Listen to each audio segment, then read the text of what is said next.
Well, let's move on to the Middle East now. Now, we've seen these drone attacks overnight from Iran on Israel. Was this expected? Could this turn into a broader Middle East conflict, or can it be contained? And was this something you discussed with US officials on your trip last week to Washington? Well, regional escalation of the current Middle East conflict is something that, quite frankly, the whole world has feared since the beginning of the conflict. Iran has been a malign actor in the region for a long, long time, and we condemn their attacks. And it's very important that we provide that international pressure to ensure that escalation does not occur. For Australians in that region, particularly Australians in Tel Aviv, Amman or Baghdad, we urge them to follow the advice of the local authorities and shelter in place, and for any Australians worried to contact the Consular Emergency Hotline. But as I said at the start, Iran has been a malign actor for a long time in the region. We condemn their attacks, and we urge a de-escalation of the conflict. It is in no one's interest for this conflict to escalate beyond where it is now. Is this, the US and the UK appear to be providing military assistance to Israel. Is there any consideration of that from Australia's part? Well, we've been focused on supporting the efforts of allies and like-minded partners to prevent escalation of the conflict. That's why we've supported personnel and resources into the maritime headquarters, as well as the US efforts to counter the attacks by Houthi rebels out of Yemen into the Red Sea. That's our level of involvement at the moment. But we urge Iran to take a step back. They have an opportunity to reverse their course of being a malign actor in this region, and we certainly will be applying all diplomatic pressure to that end. Because Penny Wong did speak to her Iranian counterpart the other day, didn't she? The Foreign Minister has certainly faced some criticism for her speech where she talked about a Palestinian state as a way out of this. Can you understand why some in the Jewish community would be upset about that, that it could look like the October 7 attacks are being rewarded? Well, I urge everyone to read Penny's speech. It was incredibly well balanced. It was a speech that reflected the long-term policy of governments of both persuasions. Penny made a number of points. First, that we were calling for immediate humanitarian ceasefire that involved the immediate freeing of all hostages and urgent humanitarian assistance to be provided to the region. That was Penny's first point. But then she made a broader point that we need to break through this cycle of endless violence, and part of that pathway is a two-state solution where Israel is secure in its borders and recognised by its neighbours, and that there is a Palestinian state.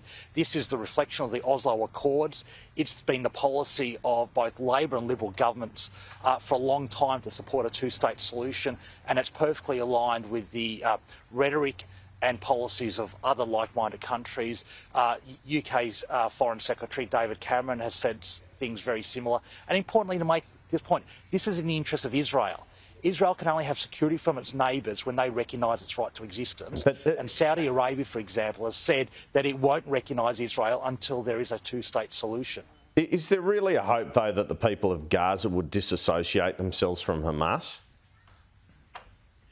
Well, we made it very clear, as has the world community, that a two-state solution must exclude Hamas. Part of the two-state solution is a Palestinian state recognising the borders and the right of Israel to exist. And Hamas cannot be part of that. They just cannot, and that's been the policy of the Australian government. We've seen a former Chief of the Defence Force, Mark Binskens, appointed as a special advisor on this incident involving the death of Zomi Frankham. Do you believe Mr Binskens will get to go to Israel or get the Israeli information around the attack? Seems some real doubts about that. I've heard he does have contacts in the Israeli Defence Force, though. Are they helping him? Well, we made it very clear that we expect the Israeli government to engage with retired Air Chief Marshal Mark Binskin as he conducts his activities.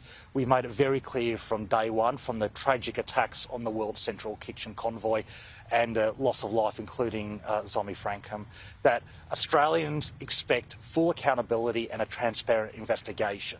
And the briefings that have been provided so far do not meet that criteria. And that's why Mark Binskin's appointment is critical. And that's why the Israeli government engaging with Air Chief Marshal Binskin is critical, to give that accountability and give that transparency that, quite frankly, every Australian deserves. A big announcement this week in terms of a new Australian Defence Force chief in David Johnston. It was always tipped to be a naval type because of the way defence is heading, our defence, but Mehdi thought it might be the Chief of Navy, Mark Hammond. Why did you go for Mr Johnston, and why only 2 years for his appointment? It's being billed as something of a stopgap measure.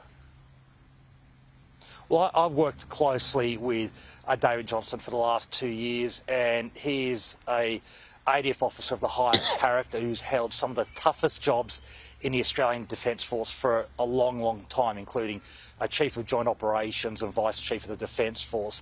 And he is a fine appointment, and he has done a ton of work over the last couple of years around implementing the Defence Strategic Review, working on the National Defence Strategy and the Integrated Investment Program, which is the 20-year equipment acquisition plan. The reason for a 2-year appointment is to align it with the rest of the appointment cycle for senior ADF officers. When we came to government, the decision from Prime Minister Albanese and the DPM Richard Marles, supported by people like me, is that we wanted to extend the terms of Angus Campbell as Chief of Defence Force and David Johnston as Vice Chief of Defence Force for 2 years, to maintain continuity and allow that leadership to support the design and implementation of the Defence Strategic Review. And that's why, as a consequence of that, there is a 2-year appointment cycle now for currently Vice Admiral David Johnston. But he's one of the smartest thinkers in the ADF. He's a man of the highest character, and his appointment has been universally welcomed within the ADF. Might he be extended then, briefly, past the 2 years? Look, I'm not going to speculate into that. David's been in some of the highest pressure jobs for a long, long time. So the Prime Minister will make that decision when we come up to that 2-year cycle, where obviously we'll look at the senior appointments throughout the ADF. So I'm not ruling anything in or out. Pat Conroy, almost out of time. Just let me ask you briefly, you were just in the US. What was the reception like in terms of AUKUS, particularly from the Republican congressman? Do you have a belief Donald Trump would continue with the project if elected? Well, it's full steam ahead for AUKUS. This is in the strategic interests of all three nations, and it will outlast changes of government in all three countries. We've already had a change of government in Australia, and AUKUS, if anything, has strengthened. I was in the US Senate gallery in December for the critical votes around the transfer of the Virginia-class submarines to Australia, and that got an 80% vote yes in the Senate and 75% vote in the House of Representatives. This is in the interest of the United States, it's the interest of Australia and the interest of the United Kingdom for us to acquire the most advanced submarines in the world that will be fully commanded and controlled by the Australian government, and there's strong Republican support for this initiative. Pat Conroy, thanks for your time this morning. Thanks, Andrew.